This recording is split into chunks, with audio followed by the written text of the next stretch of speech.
بسم الله الرحمن الرحيم. إن الله وملائكته يصلون على النبي اللهم صل وسلم. صلى الله ربنا على النور المبين أحمد المصطفى سيد المرسلين وعلى آله وصحبه أجمعين. اللهم صل على سيدنا محمد وآله كمال نهايتك بكمالك وعدد كمالك. صلى الله ربنا على النور المبين أحمد المصطفى سيد المرسلين وعلى آله وصحبه أجمعين. اللهم صل على سيدنا محمد وآله كمال نهاية بكمالك وعدد كمالك. صلى الله ربنا على النور المبين أحمد المصطفى سيد المرسلين وعلى آله وصحبه أجمعين. اللهم صل على سيدنا محمد وآله كمال نهاية لكمالك وعدد كمالك.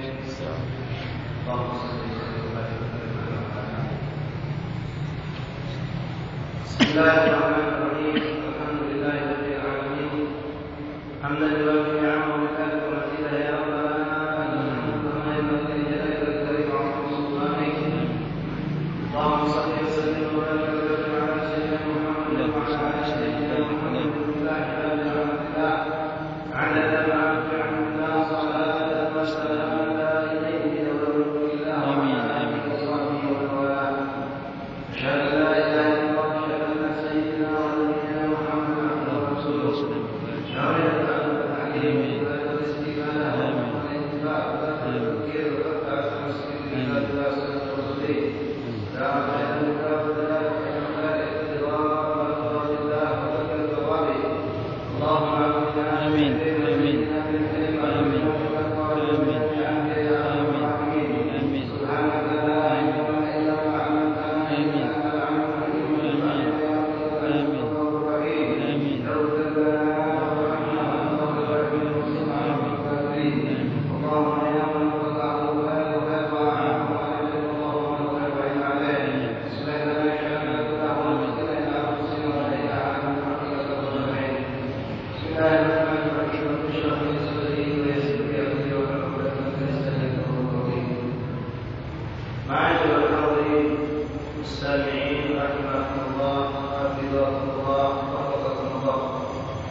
Waalaikumsalam warahmatullahi wabarakatuh.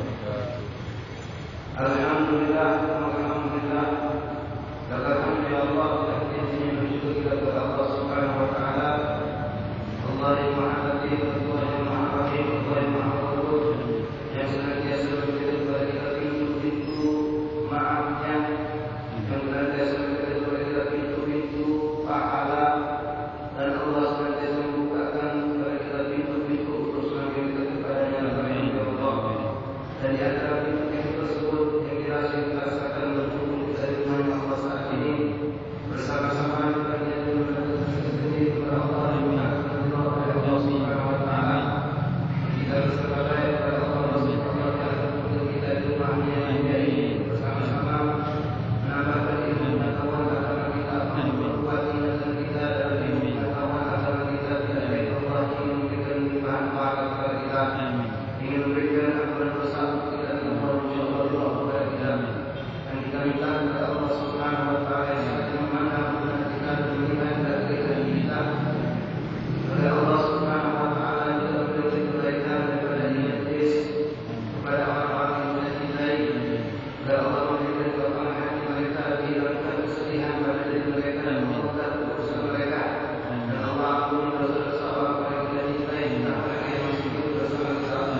masih kita menjelaskan tentang yaitu babul ghusl, bab yang menjelaskan tentang mandi, yaitu mandi wajib.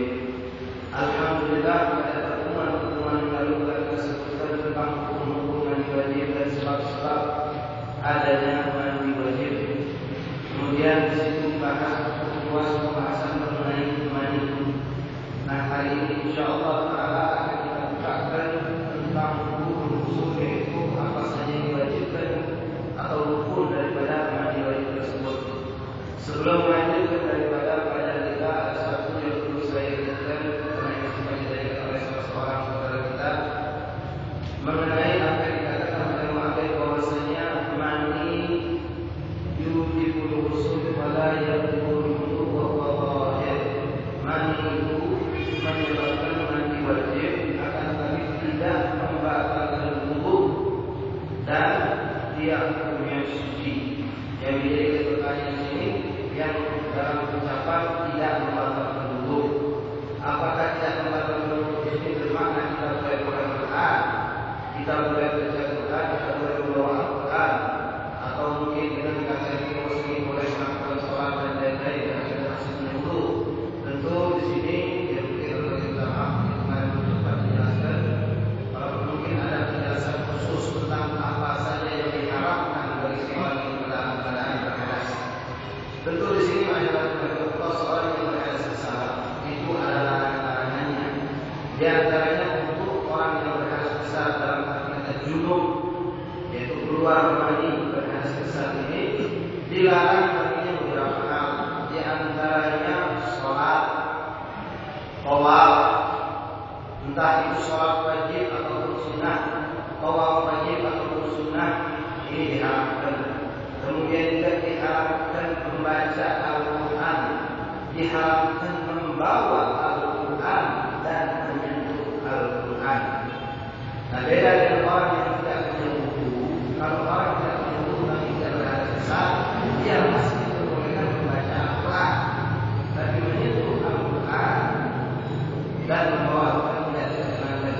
Kalau orang yang punya wudu jelas diperbolehkan, tetapi di sini dia punya hadas besar, maka wudunya itu walaupun masih ada, maka dia harus akan tidak ada wudu, seakan-akan tidak ada wudu. Dalam masalah makan dia ikut larangan yang besar, yaitu tidak boleh menyentuh Al-Quran, membawa Al-Quran, membaca Al-Quran. Kemudian masyarakat kalau ditanya terus fungsinya apa itu? Tidak dalam bentuk ketika orang berhadas besar. Di sini di antara hal-hal yang tidak diharapkan, tetapi makruh hukumnya bagi orang yang berhadas besar, yaitu makan dan minum, begitu tidur. Nah, orang yang tidak perlu, dia berhadas besar, tapi dia tidak perlu. Bagaimana gambarannya terjadi? Contohnya seorang tidur dalam posisi duduk mantap seperti ini. Kemudian dengan itu lalu dia ikhtilam, bermimpi sampai keluar mani. Sedangkan dia tidur dalam keadaan duduk posisinya mantap. Secara hukum apakah membatalkan wudu? Orang yang tidur posisinya mantap kan tidak membatalkan wudu. Nah, sekarang dalam tidurnya dia bermimpi jika keluar mani, maka hari ini wudunya tidak batal. Ya, wudunya tidak batal. Cuma dia wajib mandi. Nah, orang yang seperti ini berbeda dengan orang yang keluar mani bukan dalam keadaan tidak punya wudu, bisa karena bersuhu atau karena dia sebab-sebab lain. Belum jadi punya wudu, yang kebanyakan memang kalau kita rasakan orang keluar mani banyak batal wudu. Ketika batal jadi tidak batal wudu. Itu tidak mampu bagi dia untuk langsung makan, langsung minum, langsung tidur pun tidak makruh. Kemudian pas dia bangun, ini ikhtilaf. Kebetulan dia mau mandi, malas, misalnya saja. Kalau begitu saya mau tidur saja, malam hari ini. Dia langsung tidur, apapun tidurnya tidak mampu. Karena apa? Masih dia punya wudu. Begitu kalau dia langsung makan minum, lapar, kemudian bangun tidur tadi dalam dulu, dia lapar, pengen makan minum, tidak dilakukan. Berbeda dengan orang yang duduk dalam keadaan tidak punya wudu. Misalnya habis, misalnya tidur dalam keadaan sesungguhnya dulu, tidur benar tetap, mimpi, atau dia terus tubuh, atau dia keluar mani dengan 5 hari, atau yang berat pada tubuh, maka makruh baginya makan dan minum. Makruh juga baginya untuk tidur. Dan ulama kadang-kadang mengatakan biar bisa juga fungsinya kalau seandainya ada orang datang pada sekelompok orang yang di situ ada seorang yang berhadas besar tapi punya wudu. Orang yang bilang siapa yang diantara kamu punya wudu, saya berikan hadiah sekian. Orang tadi angkat tangan. Dia punya hadas besar, dia punya wudu.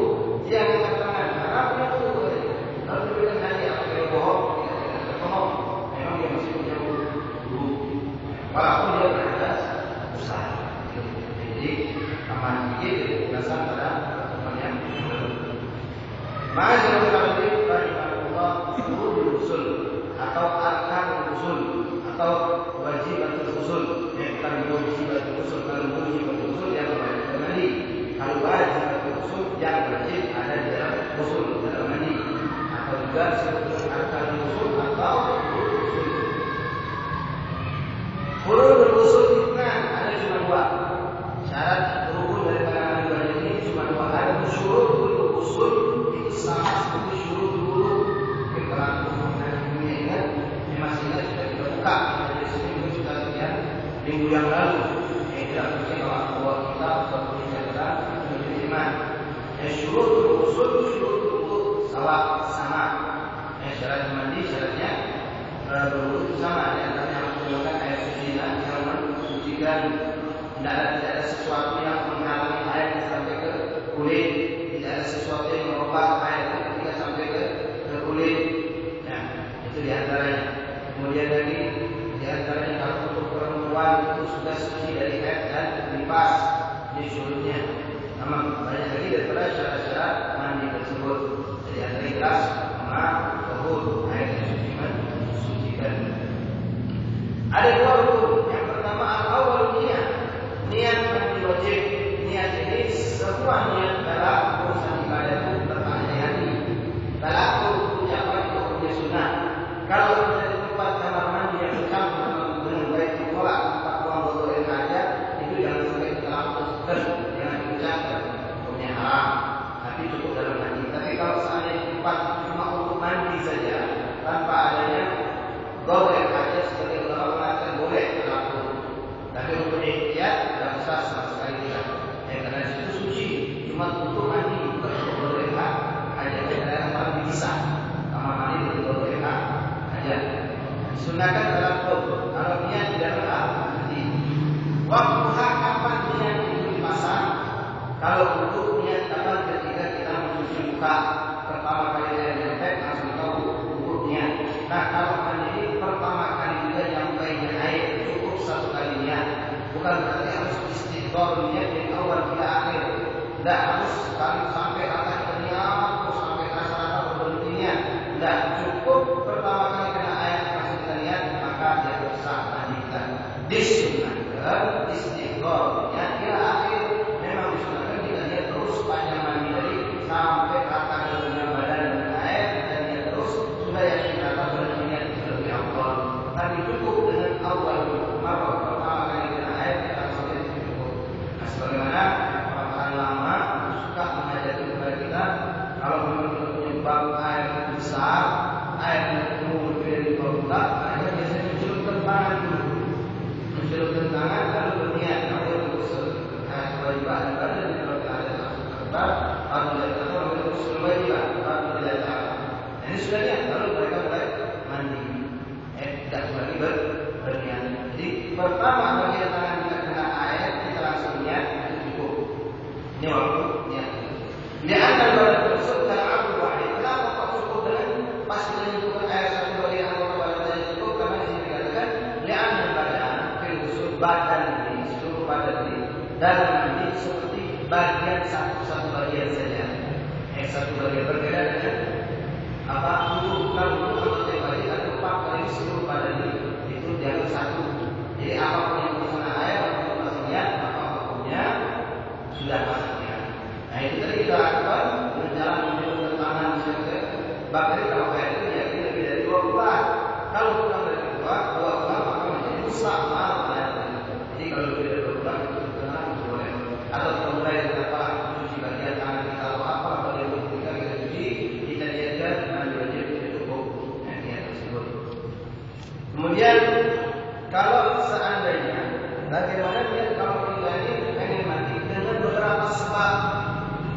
Sebabnya bukan satu.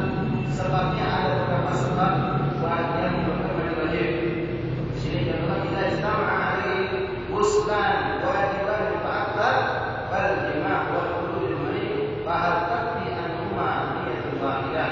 Kalau seandainya ada dua sebab yang menyebabkan seorang itu mandi wajib, contohnya apa?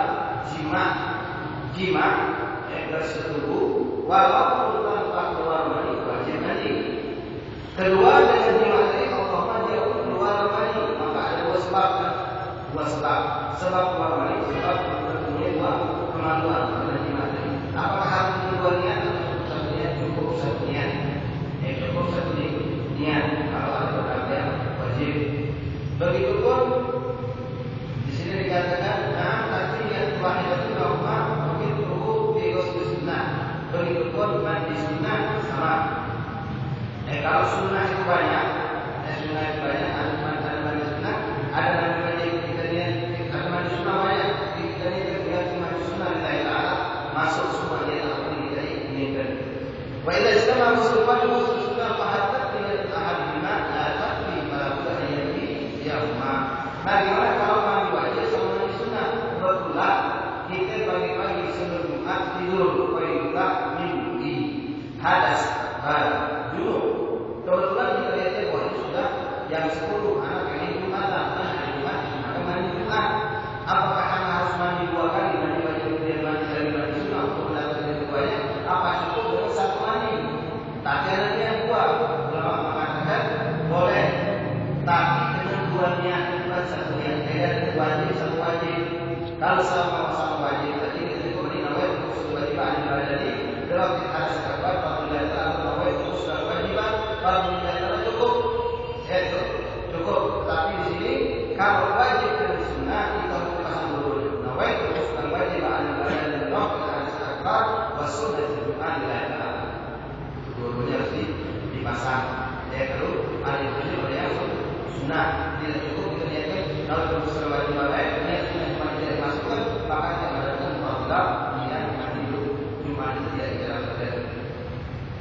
Nah, kalau yang wajib walaupun saat itu terjadi sebab wajib itu banyak, itu cukup satu niat saja. Begitupun sunnah. Kalau sunnah itu banyak, cukup kita dengan satu mandi pasang niat banyak-banyak bisa. Bisa jadi ada 5 mandi sunnah kita gabungkan dengan satu kali mandi mendapatkan 5 fadilah. Misalnya saja ada seorang kebetulan dia itu junub, junub wajib hukumnya. Lalu itu hari Jumat, hari Jumat kebetulan itu hari Lebaran. Kebetulan lagi hari itu terjadi gerhana matahari. Kebetulan dia masuk Mekah. Ini mau sebab boleh tak digabung? Boleh, tapi tadi niat wajib awal. Niat wajib dulu wajib usul wajib ada di dalam perkara akbar, sunnatul Jumat, sunnatul Aid, sunnatul salatul syukur, wa sunnatul dukhulil Makkah. Hadis. Pas kemarin pertama itu sudah terang dari niat pasangannya kerja mandi lagi. Dengan jiwa niat ini kita satu mandi di dalam kedua fadilah. Boleh saja. Kajian dunia virus malam yang digelar Islam Islam. Cara niat itu bagaimana? Di sini dikatakan banyak macam. Boleh yang jelas virus Arabia Afdol dan bahasa Arab lebih Afdol. Tapi kalau tidak bisa dengan bahasa Arab boleh dengan bahasa apapun yang kita bisa. Asalkan bahasa Indonesia, bahasa daerah yang pakai silakan. Allah diberikan semua bahasa. Allah memberi semua apa yang bisa terima banyak. Dan bahasa manusia, bahasa hewan pun Allah mengenal dan mengerti. Maka ditanyakan boleh dilihat nawaitu raf'al janabah. Satu boleh. Nawaitu raf'al janabah. Atau nawaitu raf'al hadasil akbar juga boleh. Atau nawaitu fardhul usul juga boleh. Atau nawaitu thaharah lis shalah juga boleh. Mandi wajib tadi nawaitu thaharah lis shalah juga boleh. Kalau bahasa Indonesia, nawaitu raf'al janabah namanya itu mandi untuk mengangkat hadas. Boleh. Atau nawaitu raf'al hadas akbar niat mandi untuk mengangkat hadas besar juga boleh. Atau nawaitu fardhul usul niat mandi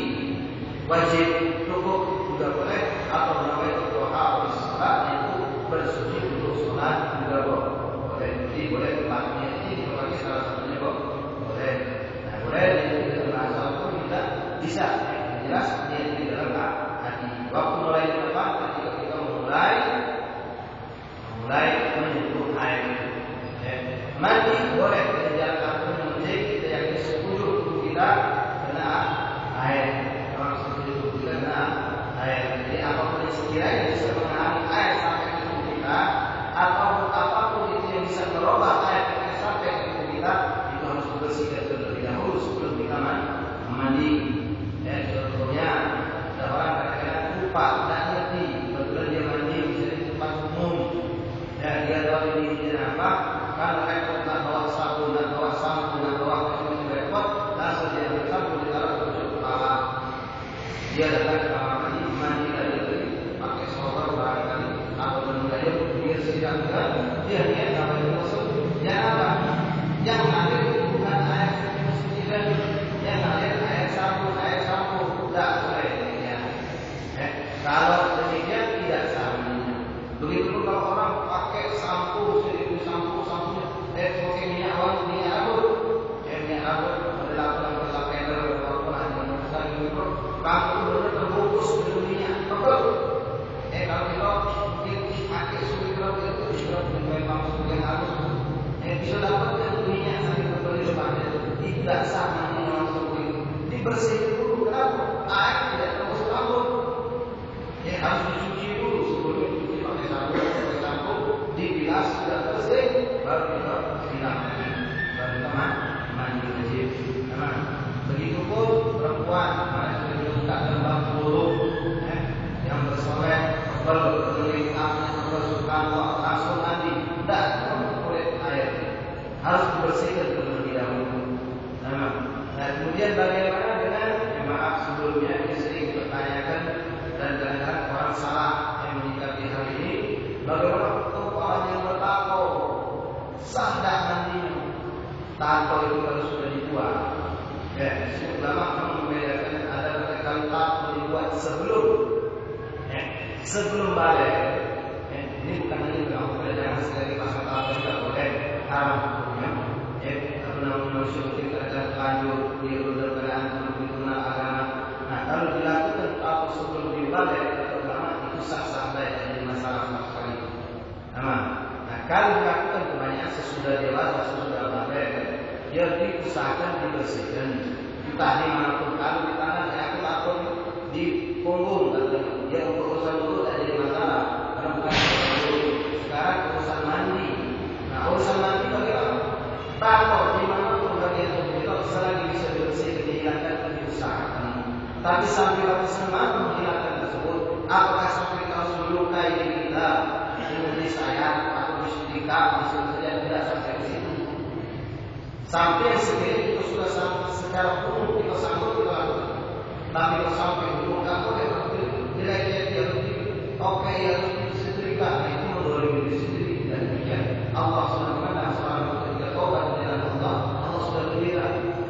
Ketika itu sudah pada dan sudah bersih sudah sholat itu boleh sholat itu cuma catatan jangan menjadi imam. Kalau sholat kita jadi imam yang berjamaah, yang berjamaah yang lebih semua yang menerima Allah. Yang penting itu sudah taubat sudah kembali ke jalan Allah dan dengan Allah itu sholat kita. Kalau orang itu sholat benar sholat diterima oleh Allah, sholat itu bukan kau diterima Allah yang berbeda. Kalau kita sudah benar kembali ke jalan Allah, taubat benar taubat, ini dapat lagi kita bersambung dengan ibadah kita semuanya itu. Karena rukun di tangan kita mari kita sholat lagi dia benar. Kita usahakan dengan cara mungkin orang yang merasa tahu cara menghilangkan itu tanya sama dia. Apa cari jalan atau nanti barangkali bisa sekiranya mungkin misalnya bisa menemukan korek, tapi korek itu tidak parah, tidak sampai melecet sampai mengurangi fungsi kita punya tangan, fungsi kita punya badan. Kalau sampai mengurangi fungsi badan, fungsi kita punya tangan tidak boleh dilakukan. Cukup sekiranya tidak mengurangi fungsi badan tangan tersebut. Nah, itu boleh silakan mandi. Mungkin kita sudah tobat menjadi paling penting. Allah akan menerima sholat kita. Jangan terlalu diberatkan. Dia sendiri walaupun asal mudahnya jangan disusahkan kata Rasulullah. Tapi jangan mudah sudah dimudahkan Allah. Kalau begitu tak asal tato ya jangan. Jangan yang belum jangan sekali nyoba. Yang sudah lanjut sudah. Allah tahu tobat benar-benar. Tidak menghalangi. Allah tidak menghalangi seorang bisa jadi orang kepada Allah. Kalau dia sudah tobat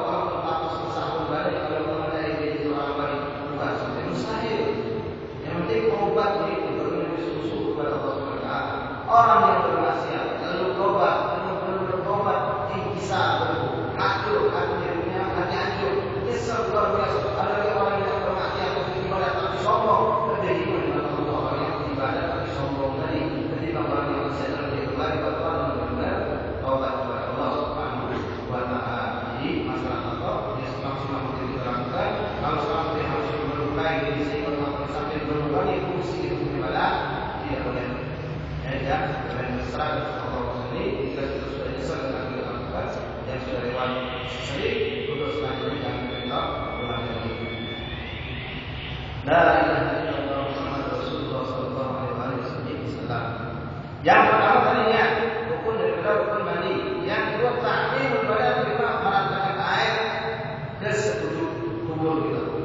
Ke sekujur tubuh itu pasang air dengan jalan mandi, dengan jalan kita berendam di air terserah. Yang penting kita yakin sekujur tubuh kita ini basah. Nah di sini perlu diperhatikan. Kita mungkin orang yang gemuk, ya mungkin kita punya keterlibatan badan, tangan yang kadang-kadang jari-jari kita banyak, kita tangan itu harus dibersihkan. Lekukan di menengok itu harus dibersihkan. Jangan sampai tidak diperhatikan. Orang mandi harus hati-hati. Kalau urusan wudu, masalahnya itu berbeda hukum. Ya, orang yang jenggot dalam wudu, yang jenggotnya tipis harus dibasahi. Yang jenggot tidak wajib dibasahi. Dalam urusan mandi wajib dua-duanya dibasahi. Dibasahi. Perempuan yang pakai kepang harus dibuka dari kepang. Jangan sampai ada air dan penuh. Yang punya rambut itu luar biasa. Saudara kita mungkin di daerah timur. Yang kulit timur di kota yang dipucak di kepala. Sampai yakin rambutnya paling itu dipucak sampai ke kulit kepala. Telimur pertama ini telimur harus dibasahi. Mandi harus yakin benar-benar basah seluruhnya. Usah dulu harus yakin basah sebenarnya. Kemudian juga daerah-daerah kuku, pertama alhamdulillah yang suka memanjang kuku. Makruh punya memanjang kuku, sunnah dipotong. Kalau mandi itu harus dibersihkan di bawah kuku. Tak boleh asalnya menunjukkan badan, bawah yang tanah atau kotoran. Itu tidak masih tersisa sedikit daripada bagian badan yang wajib minum air. Yang air tidak sama dia. Ini harus diperhatikan. Kita punya hidup yang zahir yang luar yang apa ini bersihkan. Tidak harus dalam kita punya sunnah. Jadi apa bagian-bagian kecil-kecil itu banyak diperhatikan. Yang maaf bagian dari kemaluan itu wajib di sunnah dicuci. Kita pas mandi yakin itu kena air. Kalau tidak sah. Terutama masalah kuping jadi banyak sekali kadang-kadang mandi perhatian. Rasok ini sudah atau kita lakukan banyak. Kadang-kadang ada orang kita yang terlibat misalnya ada yang terlalu rapat, mungkin air tidak masuk. Pernah diceritakan di kota lain ada seorang pemuda, jadi ada baru, tak lama berhasil dia jauh ke seorang soni, namanya Abdullah bin Syekh Al-Idrus. Wali kita boleh ingat, orang juga oleh Allah yang berada dari ini pemuda ziarah, pas dia disambut oleh Allah, dia terima, sudah disambut diterimanya. Lalu ketika orang ini ingin permisi pulang, Allah yang berat, suruh dulu. Apa boleh untuk mana ada kamar mandi? Baju ada orang boleh masuk ke mandi lagi dulu. Nah, apa boleh? Suruh mandi lagi. Lalu dari WC ini, kau sekian hari lalu, kau kan jima. Nah, waktu kau mandi, kau tinggal di atas malam ini, maksudnya dingin benar. Malam kita nanti dia berhubungan suami istri. Dan kalau mandi, kau tinggal di atas malam. Yo. Dan bersaksi tahu ini Allah. Ini dia dijawab. Para Allah itu masalah Allah. Mereka bukan Allah. Bisa berbeda orang yang menjaga wudu dan orang yang tidak wudu, orang yang berhadas besar dan orang yang tidak berhadas besar. Mereka bukan Allah. Kelihatan mereka. Bahkan kita sudah cerita dari kawan kita yang mereka masih ada orang dan hamil juga Hasan Al-Banna di kota Tarim. Sebelum kami balik ke sini, beliau masih hidup. Sudah cukup tua beliau, sudah ambil, sudah di rumah. Ini kita punya sahih, cerita dia sendiri yang mengalami. Jadi pernah dia orang dari Seoul. Seoul itu apa yang mungkin dari 30 kilo dari kota Tarim. Mereka malam-malam sepakat, syabat yang sepakat dengan tertarik dengan mengunjungi Hasan Al-Banna. Sepakat sudah Hasan itu bisa ditemui pagi hari. Jadi mereka sepakat malam ini itu pokoknya besok azan subuh langsung harus bangun sebelum azan. Mereka berjanji. Bangun sebelum azan subuh langsung salat 2 rakaat, sudah salat 2 rakaat baca doa fajar langsung menghafal ayat habis naik ke jalan masuk. Sampai hari pada isyraq Hasan Al-Banna. Subhanallah dari seorang pemuda ini lalu salah seorang di antara mereka ihtilam, berhadas, mimpi dia bangunnya lambat kok, sudah baru dia bangun. Kawannya sudah sembahyang sunat, dia baru masuk kamar mandi. Dia mikir semalam perjanjian sama kawan-kawan, siapa terlambat ditinggalkan, siapa terlambat ditinggalkan. Jadi dia mikir kalah mandi dulu, bahkan terlambat. Kalah menyuruhkan waktu, mereka bakal itu. Akhirnya bagaimana? Tapi takut ketahuan kawan yang akan ditinggalkan, dia berkumpul langsung lewat sembahyang dan mandi lagi. Tidak mandi lagi. Kawan dia tak tahu yang lain. Langsung sholat mereka berjamaah sama selesai, pergi mereka. Sampai ada tadi atau Umar bin Hasan atau itu kontannya dulu. Siapa ahli syabab di Seoul dan itu lebih. Kami pemuda-pemuda dari kota Seoul itu maju. Yang kayak tadi itu kalau kontannya akan ngomong sama dia. Akhirnya sudah kaya. Kata dia tadi, enggak mana itu. Tidak ada yang boleh masuk kembali. Namun yang mungkin tak boleh masuk. Hanya mau kita dari situ itu orang bersunnah. Ada pasal berkata di antara mereka masih untuk main sobo. Ada orang bukan sih yang dulu. Anak ini alhamdulillah alhamdulillah. Yang sebelum berangkat mungkin dia masih itu. Waktu itu masih Allah sekarang insyaallah masih berjaya. Dia mau dia antara yang nak masuk perjalanan terus naik sobo itu. Hanya kodam dari pembantu itu kamu ini tetapi kalau boleh masuk perjalanan di antara masalah itu terus naik sobo. Paling orang ada kalau sudah kalau sudah semuanya kalau berjamaah semuanya. Nah, tidak tahu tapi sudah semuanya. Hari ini semuanya. Tapi maksudnya dan saya sampaikan aku tunjuk ke dapat saya suruh itu. Hai mereka daripada betul dikenal dia baca masuk. Hanya itu siapa itu semuanya. Tunjuklah kawan tadi. Aku. Nah, kalau semuanya semua kami dia tidak dulu. Aku dulu cuma gara-gara aku kamu tinggal saja aku langsung sampai dulu dan mandi lagi. Ya sudah tetap kamu pengajar kawannya tentang mandi itu mulai mandi sampai dari bawah ke atas itu baru itu mulai masuk ke dalam Allah. Bahagia Allah. Ya, bersiap mereka dan mereka semua mereka itu beda dengan bersiap kotor. Nah, tapi dari masuk hati untuk itu banyak dosa jangan memulai aulia. Jangan kembali jadi bukan jangan. Kita penyakit marah. Dokter itu sakit mana? Kalau kita sakit mana dari dokter. Nah kalau kita penyakit nanti kembali dokter ini dia nak kasih dia ngomong maaf bisa bertemu kamu percaya lagi oleh dokter. Dia adalah kita yakin Allah dan bukakan dia keluaran itu Allah akan izin baru perbaikan. Dan kalau Allah membuka oleh keluaran dia tidak akan Allah memperbaiki atau Allah Allah bukakan ayat orang itu Allah sudah memberikan makanan makanan ini kan entah secara langsung tidak agar orang itu menjadi orang yang baik. Ini banyak luar biasa. Ini kalau kita cerita kan banyak sekali. Mungkin akan kita cerita 3 sunnah. Itu Al-Hasan di dalam Syafi'i radhiyallahu anhu sebagian apa yang kita ketemu. Baru itu apa kakaknya yang tak bersalin Syafi'i itu masih juga dari Hasan bin Abdullah Syafi'i rahimahullah baru meninggal dia kurang lebih 6 tahun yang baru meninggal atau 5 tahun yang baru meninggal itu pernah kita masih di sana. Jadi ada seorang anak kuliah dia dari Indonesia cerdas pintar masya Allah tapi ingat kecerdasan kebenaran belum tentu menjadi orang itu kita sama Allah. Praktek ilmu yang bisa diberikan bersama Allah, ibadah kita yang bisa diberikan sama Allah SWT. Nah, jadi ini anak masyarakat kita waktu itu kita jadikan ketua anak inisiasi aman. Kami itu bahasa, kita pasar, kita terjemahkan bahasa Indonesia bahasa kita luar biasa. Waktu itu kita besar di Indonesia dengan di kota berkunjung ke kota lain, menunjukkan ya atau menunjukkan Rasulullah, menunjukkan juga buat tadi. Waktu menunjukkan buat tadi, waktu itu kumpul kebebasan Syafi'i apa sih? Ini bukan kita luar biasa berbanggakan dengan guru-guru yang berbangga itu kan. pas itu dia menerjemahkan. Hasan Syazali membahas alat terjemahan Indonesia ya. Duta besar itu ada di pusat besar negeri Arab yang banyak salah.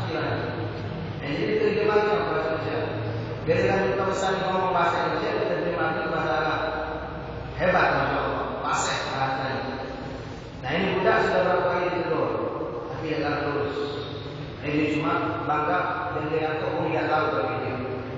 Nah ini kasih tadi ngomong, tolak begitu. Nasihati santri-santri yang ada. Itu harus mengamalkan ilmunya. Dia tahu bagaimana salat berjamaah, dia harus salat berjamaah. Nah, kalau saya jangan untuk meninggalkan jamaah, meninggalkan salat berjamaah itu tidak boleh. Apalagi untuk tidak semayang sama sekali seperti ini anak salat subuh hari ini. Budak itu bukan budak kuliah. Tempatnya jauh. Budak ini seperti anak ini tidak salat subuh hari ini. Hujan masih terjemahkan. Bingung kan? Nangis salat subuh terjemahkan. Benar tak salat subuh? Benar. Sering kali semayang. Itu Allah sudah sering mengajarkan tidak dimakan. Itu orang kawan masih tidak dimakan. Ada ditembak. Dan ini memang diperbolehkan. Ketika orang sudah tidak mempan, diajak benar-benar dia sudah termalu dalam hati kita, dia dijero. Ada sekarang terjero dari situ. Terus ada.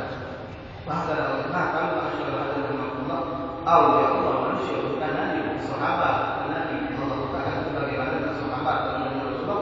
Oke, jelas jelas tahu itulah lakukan.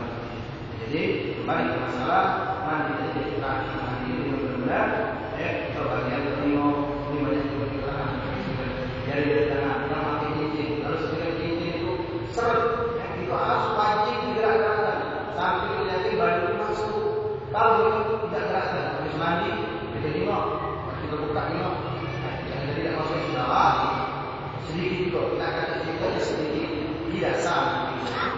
Dia harus tetap masih benar. Dia harus benar-benar dia meratakan air ke sekujur tubuhnya.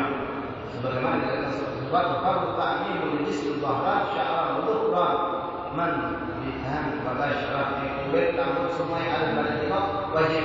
Sebagaimana dulu waktu wudu ada jelaskan maaf orang yang menjadi lebih itu wajib diwudui begitu pun mandi orang yang menjadi lebih wajib dimandikan.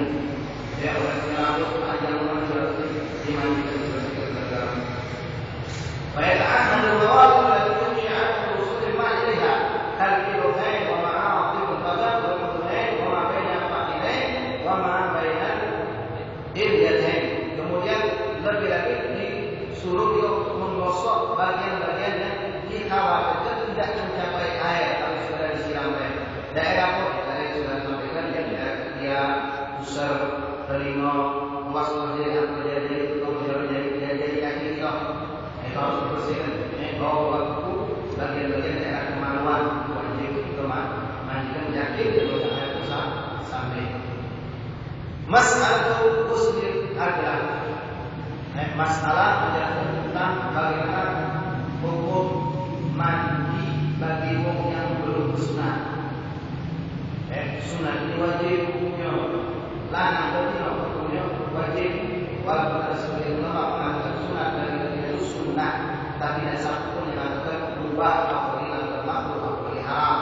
Bila sekarang ada yang mengatakan haram tidak, itu salah besar. Nah di sini untuk orang yang mungkin dia masuk Islam sudah besar, sudah 20 tahun masuk Islam, aman. Kebetulan dia tadi kan berbuat sunat. Nah, sunat dilakukan ketika hari Senin, 3 hari lagi. Dan semenjak syahadatain kita sudah masuk wajib sholat. Kemarin sudah dijelaskan kalau orang masuk Islam sudah balik, maka hukum mandi setelah masuk Islam itu bukan dari sunat, bagi dia tetap wajib. Kenapa? Sudah diyakini dia kenapa? Balik, pernah keluar mandi, atau model itu sudah punya istri, sudah pernah berjima, maka hukumnya mandi jawab wajib. Kalau dia masih bersih, belum balik itu mandinya sunnah orang baru masuk Islam. Nah ketika mandi itu ada bagian-bagian yang kulit tadi yang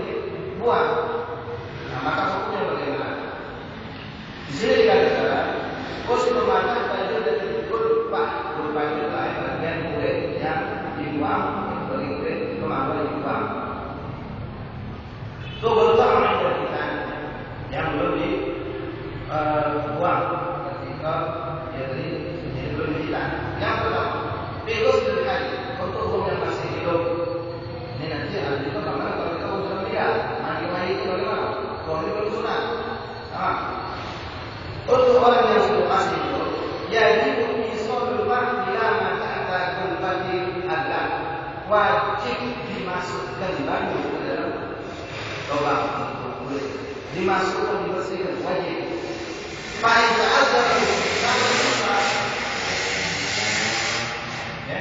susah bisa dimasukkan kebetulan misalnya dia susah dan suka kepala tadi sakit atau mungkin kulit dari dulu rapat dia kulit dari itu bisa untuk dimasukkan dari susah ke kulit dari itu ke dalamnya, maka dia dari mandi silam bagian yang sekiranya bisa. Setelah itu dia wajib baik pada dua sholat. Kenapa? Belum tuntas musim ini. Jadi kalau yang bisa yakin bisa dimandikan, dia yakin masuknya, dengan semaksimal dari usahanya dia yakin banyak masuk dia bisa bersihkan sholat tanpa wajib masuk dia dulu langsung sholat. Tapi sekiranya dia yakin tidak kena, kenapa? Aku masuk ke rasanya ini terasa sakit, yang ada memang dia betul lagi punya penyakit bisa selesai, atau dia sebab-sebab lain lah, jika dia sekiranya ini tidak masuk dia bersihkan, maka itu dia sholat. Setelah itu dia wajib dulu sholatnya ketika dia sudah bersunat nanti. Setelah sunat jadi dorong. Kemudian kalau untuk soal yang mayit, diurus dan mayit, yuwas satu wala yusalli alaih. Nah, ini ada dua pendapat.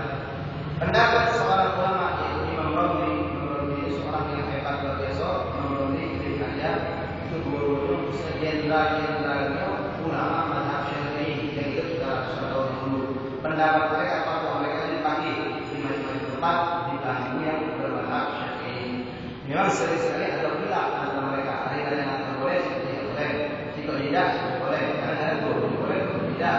Nah, dalam hal ini mereka berbeda pendapat.